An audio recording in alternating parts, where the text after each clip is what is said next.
ಬನ್ನಿ ಇವತ್ತು ಒಬ್ಬ ಅಸಾಧಾರಣ ಶಿಕ್ಷಣ ತಜ್ಞರ ಬಗ್ಗೆ ಮಾತಾಡೋಣ. ವಿಧೇಯತೆಗಿಂತ ವಿಮರ್ಶೆಗೆ ಹೆಚ್ಚು ಬೆಲೆ ಕೊಟ್ಟ ಒಬ್ಬ ವ್ಯಕ್ತಿ. ಅವರೇ ನರಸಿಂಹಯ್ಯ. ಸಂಶಯವನ್ನು ಒಂದು ಗೌರವಯುತ ಸ್ಥಾನಕ್ಕೆ ತಂದವರು. ಸರಿ, ಇದರ ಬಗ್ಗೆ ಇನ್ನಷ್ಟು ಆಳವಾಗಿ ನೋಡೋಣ. ಈ ಒಂದು ವಾಕ್ಯದಿಂದಲೇ ಶುರು ಮಾಡೋಣ ಅಲ್ವಾ? ಶಿಕ್ಷಣ ಅಂದ್ರೆ ಬರೀ ಒಂದಿಷ್ಟು ಮಾಹಿತಿ ತಲೆಗೆ ತುಂಬುವುದಲ್ಲ. ಅದು ಪ್ರಶ್ನೆ ಮಾಡುವ, ಸವಾಲು ಹಾಕುವ ಮತ್ತೆ ಸತ್ಯವನ್ನೇ ಎದುರಿಸುವ ಧೈರ್ಯವನ್ನ ಕೊಡುವ ಒಂದು ತರಬೇತಿ. ಈ ಆಳವಾದ ಮಾತೆ ಇವತ್ತಿನ ನಮ್ಮ ಚರ್ಚೆಯ ತಿರುಳು.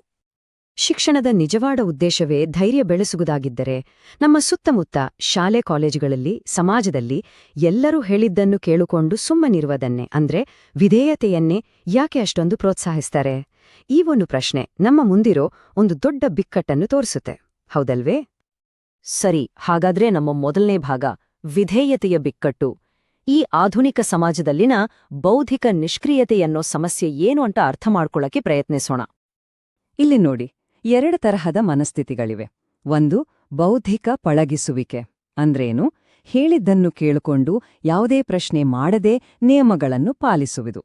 ಇನ್ನೊಂದು, ಬೌದ್ಧಿಕ ಮುಕ್ತಿ ಅಂದ್ರೆ ಬೇರೆಯವರ ಮಾತನ್ನೇ ವೇದವಾಕ್ಯಾಂಟ ನಂಬದೆ ಅದರಿಂದ ಹೊರಗೆ ಬರೋದು. ಒಂದು ಗುಲಾಮಗಿರಿ, ಇನ್ನೊಂದು ಸ್ವಾತಂತ್ರ್ಯ, ಅಲ್ವಾ? ಇವತ್ತಿನ ಜಗತ್ತಿಗೆ ಏನು ಬೇಕು ಗೊತ್ತಾ? ಈ ಜ್ಞಾನ ಮೀಮಾಂಸೆಯ ಬಂಡಾಯಗಾರರು. ಅಬ್ಬಾ, ಎಂಥ ಒಳ್ಳೆ ಪದ! ಅಂದ್ರೆ ವ್ಯಕ್ತಿಗಳ ಜೊತೆ ಜಗಳ ಮಾಡ್ದೆ ಅವರ ಐಡಿಯಾಗಳನ್ನ ಮಾತ್ರ ಚಾಲೆಂಜ್ ಮಾಡೋ ಜನ. ಆದ್ರೆ ನಮ್ಮ ಎಜುಕೇಷನ್ ಸಿಸ್ಟಮ್ ಇಂಥವರನ್ನ ಸೃಷ್ಟಿ ಮಾಡ್ತಿದ್ಯಾ? ಬಹುಶಃ ಇಲ್ಲ. ಹಾಗಾದ್ರೆ ಈ ಸಮಸ್ಯೆಗೆ ಪರಿಹಾರ ಏನು? ಬನ್ನಿ ನಮ್ಮ ಮುಂದಿನ ಭಾಗದಲ್ಲಿ ನೋಡೋಣ. ಒಬ್ಬ ಬಂಡಾಯ ಶಿಕ್ಷಣ ತಜ್ಞರ ಉತ್ತರ. ಇಲ್ಲಿ ನಾವು ನರಸಿಂಹಯ್ಯನವರನ್ನೇ ಆ ಪರಿಹಾರದ ರೂಪದಲ್ಲಿ ನೋಡೋಣ. ನರಸಿಂಹಯ್ಯನವರು ಅಂದ್ರೆ ಸುಮ್ನೆ ಒಬ್ಬ ಸೈಂಟಿಸ್ಟ್ ಅಥವಾ ವೈಸ್ ಚಾನ್ಸಲರ್ ಅಷ್ಟೇ ಅಲ್ಲ. ಯೋಚ್ನೆ ಮಾಡಿ, ಎಲ್ಲರೂ ವಿಧೇಯತೆಯನ್ನೇ ಪೂಜಿಸ್ತಿದ್ದ ಒಂದು ಸಿಸ್ಟಮಲ್ಲಿ ಇವರು ಅದನ್ನೇ ಪ್ರಶ್ನಿಸಿದ್ರು. ಪರೀಕ್ಷೆ ಮಾಡ್ದೆ ಯಾವುದನ್ನೂ ನಂಬೇಡಿ ಅಂತ ಒಂದು ಯುದ್ಧವೇ ಸಾರಿದ್ರು. ನಿಜಕ್ಕೂ ಅದ್ಭುತ. ಈ ಮಾತು ಕೇಳಿ, ವಿದ್ಯಾರ್ಥಿಗಳು ನನ್ನನ್ನು ಪ್ರಶ್ನಿಸದಿದ್ದರೆ ನಾನು ಶಿಕ್ಷಕನಾಗಿ ಸೋತೆ ಅಂತ. ಇದು ಸುಮ್ನೆ ಹೇಳಿದ ಮಾತಲ್ಲ, ಇದು ಅವರ ಫಿಲಾಸಫಿ. ಯಾಕೆಂದ್ರೆ ಅವರಿಗೆ ಗೊತ್ತಿತ್ತು, ಇವತ್ತು ಕ್ಲಾಸ್ ರೂಮ್ನಲ್ಲಿ ಟೀಚರ್ನ ಪ್ರಶ್ನೆ ಮಾಡಿದ ವಿದ್ಯಾರ್ಥಿ ನಾಳೆ ಸಮಾಜದಲ್ಲಿರೋ ಅನ್ಯಾಯವನ್ನು ಪ್ರಶ್ನೆ ಮಾಡ್ತಾನೆ ಅಂತ. ಎಷ್ಟು ಸತ್ಯ ಅಲ್ವಾ? ಹಾಗಾದ್ರೆ ನರಸಿಂಹಯ್ಯನವರ ವಿಧಾನ ಯಾಕೆ ಕೆಲವರಿಗೆ ಡೇಂಜರಸ್ ಅಂತ ಅನಿಸ್ತಿತ್ತು? ಸಿಂಪಲ್. ಹೇಳಿದ್ದನ್ನ ಕೇಳೋ ಸ್ಟೂಡೆಂಟ್ನ ಮ್ಯಾನೇಜ್ ಮಾಡೋದು ಈಸಿ, ಆದ್ರೆ ಪ್ರಶ್ನೆ ಮಾಡೋ ಸ್ಟೂಡೆಂಟ್ನ ಕಂಟ್ರೋಲ್ ಮಾಡೋದು ಕಷ್ಟ. ಆದ್ರೆ ಒಂದು ವಿಷಯ ಗ್ಯಾರಂಟಿ, ಅಂಥವರನ್ನ ಗುಲಾಮರನ್ನಾಗಿ ಮಾಡೋದು ಅಸಾಧ್ಯ. ಇದು ಇದ್ದ ಸಿಸ್ಟಮ್ಗೆ ದೊಡ್ಡ ಸವಾಲಾಗಿತ್ತು. ಸರಿ, ಅವರ ಈ ಫಿಲಾಸಫಿ ಆಕ್ಷನಲ್ಲಿ ಹೇಗಿತ್ತು? ಬನ್ನಿ ಈ ಭಾಗದಲ್ಲಿ ನೋಡೋಣ. ಸಂಶಯವಾದದ ಸವಾಲು. ಇದು ತುಂಬಾ ಇಂಟ್ರೆಸ್ಟಿಂಗ್ ಆಗಿದೆ. ಇದನ್ನೊಮ್ಮೆ ಕೇಳಿ. ನನ್ನನ್ನೇ ಅನುಮಾನಿಸಿ, ನಿಮ್ಮ ಪುಸ್ತಕಗಳನ್ನ ಅನುಮಾನಿಸಿ, ನ್ಯೂಟನ್, ಐನ್ಸ್ಟೀನ್ ಅವರನ್ನೂ ಅನುಮಾನಿಸಿ. ಹಬ್ಬಾ, ಇದರರ್ಥ ಜ್ಞಾನವನ್ನೇ ತಿರಸ್ಕರಿಸಿ ಅಂತಲ್ಲ. ಬದಲಿಗೆ ಪ್ರತಿಯೊಂದನ್ನೂ ಕುರುಡಾಗಿ ನಂಬಬೇಡಿ. ಪರೀಕ್ಷೆ ಮಾಡಿ, ಪ್ರಶ್ನೆ ಮಾಡಿ, ಆಮೇಲೆ ಒಪ್ಕೊಳ್ಳಿ ಅಂತ. ದೊಡ್ಡ ದೊಡ್ಡ ವಿಜ್ಞಾನಿಗಳನ್ನೇ ಕುರುಡಾಗಿ ಫಾಲೋ ಮಾಡಿದ್ರೆ ಅದು ಅವರ ವೈಜ್ಞಾನಿಕ ಮನೋಭಾವಕ್ಕೆ ನಾವು ಮಾಡೋ ಅವಮಾನ ಅಂತ ಅವ್ರು ಹೇಳ್ತಿದ್ರು. ಇಲ್ಲಿ ಒಂದು ಮುಖ್ಯವಾದ ಪಾಯಿಂಟ್ ಇದೆ. ಅವರು ಹೇಳಿದ್ದು ಸಂಶಯವಾದ ಸಿನಿಕತನ ಅಲ್ಲ, ಅಂದ್ರೆ ಎಲ್ಲವನ್ನೂ ಸುಮ್ಮನೆ ತಳ್ಳಿ ಹಾಕೋದಲ್ಲ. ಬದಲಿಗೆ ಪ್ರಾಮಾಣಿಕವಾಗಿ ಜ್ಞಾನವನ್ನ ಹುಡುಕಲು, ಅದನ್ನ ಪ್ರಶ್ನಿಸುವ ಒಂದು ಸ್ಟ್ರಕ್ಚರ್ಡ್ ಪ್ರಾಸೆಸ್ ಇದು. ತುಂಬಾ ಮುಖ್ಯವಾದ ವ್ಯತ್ಯಾಸ ಇದು. ಹಾಗಾದ್ರೆ ಈ ಶಿಸ್ತುಬದ್ಧ ಸಂಶಯ ಅಂದ್ರೆ ಏನು? ಅದನ್ನ ಹೇಗ್ ಪ್ರಾಕ್ಟೀಸ್ ಮಾಡೋದು? ನೋಡಿ, 3 ಸಿಂಪಲ್ ಸ್ಟೆಪ್ಸ್. 1.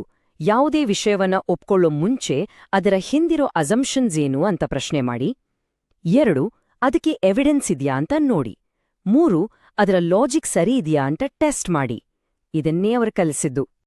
ಇದು ಅವರ ಕ್ಲಾಸ್ರೂಮಿನ ಒಂದು ಅಲಿಖಿತ ನಿಯಮ ಇದ್ದ ಹಾಗೆ. ನಿಜವಾದ ವಿಜ್ಞಾನ ಬೆಳೆಯೋದು ಕುರುಡು ನಂಬಿಕೆಯಿಂದ ಅಲ್ಲ, ಬದಲಿಗೆ ಸಂಘಟಿತವಾದ, ಆರ್ಗನೈಸ್ಡ್ ಆದ ಅವಿಶ್ವಾಸದಿಂದ.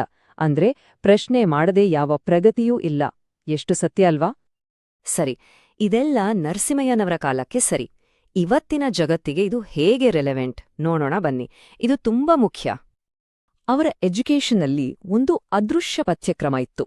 ಅಂದ್ರೆ ಪರೀಕ್ಷೆಯಲ್ಲಿ ಮಾರ್ಕ್ಸ್ ತರೋದಕ್ಕಿಂತ ಮುಖ್ಯವಾದ ವಿಷಯಗಳು. ಉದಾಹರಣೆಗೆ, ಪರಿಸ್ಥಿತಿ ಅನಿಶ್ಚಿತವಾಗಿದ್ದಾಗ ಆತ್ಮವಿಶ್ವಾಸದಿಂದ ಇರೋದು, ತಪ್ಪು ಮಾಡಿದಾಗ ಅದನ್ನ ಒಪ್ಕೊಳ್ಳೋದು, ಮತ್ತೆ ಹೊಸ ವಿಷಯ ತಿಳಿದಾಗ ಹಳೆಯ ನಂಬಿಕೆಗಳನ್ನು ಬದಲಾಯಿಸ್ಕೊಳ್ಳೋ ಧೈರ್ಯ. ಇವು ನಿಜವಾದ ಜೀವನ ಕೌಶಲ್ಯಗಳು ಅಲ್ವಾ? ಇವತ್ತು ಎಐ ಯುಗ. ನಮಗೆ ಯಾವುದೇ ಪ್ರಶ್ನೆಗೆ ಸೆಕೆಂಡ್ಗಳಲ್ಲಿ ಉತ್ತರ ಸಿಗುತ್ತೆ. ಹಾಗಾಗಿ ಉತ್ತರಗಳನ್ನ ನೆನ್ಪಿಟ್ಕೊಳ್ಳೋದಕ್ಕಿಂತ ಸರಿಯಾದ ಪ್ರಶ್ನೆಗಳ್ನ ಕೇಳೋದೇ ದೊಡ್ಡ ಸ್ಕಿಲ್ ಆಗತ್ತೆ. ನರಸಿಂಹಯ್ಯನವರ ಮಾತುಗಳು ಇವತ್ತಿಗೆ ಎಷ್ಟು ಪ್ರಸ್ತುತ ನೋಡಿ.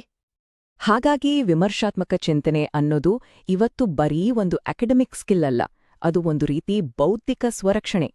ಅಂದ್ರೆ ಫೇಕ್ ನ್ಯೂಸ್, ಮ್ಯಾನಿಪುಲೇಷನ್ ಇಂದ ನಮ್ಮನ್ನ ನಾವೇ ರಕ್ಷಿಸ್ಕೊಳ್ಳೋ ಒಂದು ಕಲೆ. ಇದು ನಮ್ಮೆಲ್ಲರಿಗೂ ಬೇಕೇ ಬೇಕು, ಸರಿಯಾ? ಸರಿ, ಇಷ್ಟೆಲ್ಲ ಕೇಳಿದ್ಮೇಲೆ ಈಗ ಪ್ರಶ್ನೆ ಮಾಡೋ ಸರದಿ ನಮ್ದು. ಸಿದ್ಧರಿದ್ದೀರಾ? ಈ ಸ್ಕಿಲ್ನ ನಮ್ಮ ದಿನನಿತ್ಯದ ಜೀವನದಲ್ಲಿ ಹೇಗೆ ತರೋದು?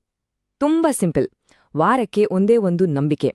ನಾವು ಚಿಕ್ಕದಿನಿಂದ ನಂಬ್ಕೊಂಡ್ ಬಂದಿರೋ ಯಾವ್ದಾದ್ರೂ ಒಂದು ನಂಬಿಕೆಯನ್ನ ಇದು ಯಾಕ್ ಹೀಗೆ ಅಂತ ಪ್ರಶ್ನೆ ಮಾಡಬಹುದು. ಅಥವಾ ನಮ್ಮ ಅಭಿಪ್ರಾಯಕ್ಕೆ ವಿರುದ್ಧವಾದ ಲೇಖನಗಳನ್ನ ವಾದ ಮಾಡೋಕಲ್ಲ, ಅರ್ಥ ಮಾಡಿಕೊಳ್ಳೋಕೆ ಓದ್ಬೋದು. ಇದನ್ನ ಮಾಡಬಹುದಲ್ಲ? ಮತ್ತು ಕೊನೆಯದಾಗಿ ಈ ಒಂದು ಪ್ರಚೋದನಾಕಾರಿ ಪ್ರಶ್ನೆ. ಒಂದು ವೇಳೆ ಯಾವುದಾದ್ರೂ ಒಂದು ಮುಖ್ಯವಾದ ವಿಷಯದ ಬಗ್ಗೆ ನಮ್ಮ ನಂಬಿಕೆ ತಪ್ಪು ಅಂತ ಗೊತ್ತಾದ್ರೆ, ಆ ಸತ್ಯವನ್ನು ತಿಳಿದುಕೊಳ್ಳಲು ನಾವು ನಿಜವಾಗಿಯೂ ಸಿದ್ಧಲಿದ್ದೀವಾ? ಯೋಚನೆ ಮಾಡಿ. ಕೊನೆಗೆ ಈ ಒಂದು ಮಾತನ್ನ ನೆನಪಿಟ್ಕೊಳ್ಳೋಣ. ಭವಿಷ್ಯ ಅನ್ನೋದು ಜೋರಾಗಿ ಉತ್ತರ ಹೇಳೋರಿಗಲ್ಲ, ಬದಲಿಗೆ ಸರಿಯಾದ ಪ್ರಶ್ನೆಗಳನ್ನ ಕೇಳುವ ಧೈರ್ಯ ಇರೋರಿಗೆ ಸೇರಿದ್ದು. ಎಚ್ ನರಸಿಂಹಯ್ಯನವರು ನಮ್ಗೆಲ್ಲ ತೋರಿಸ್ಕೊಟ್ಟ ದಾರಿ ಕೂಡ ಇದೇ ಆಗಿದೆ.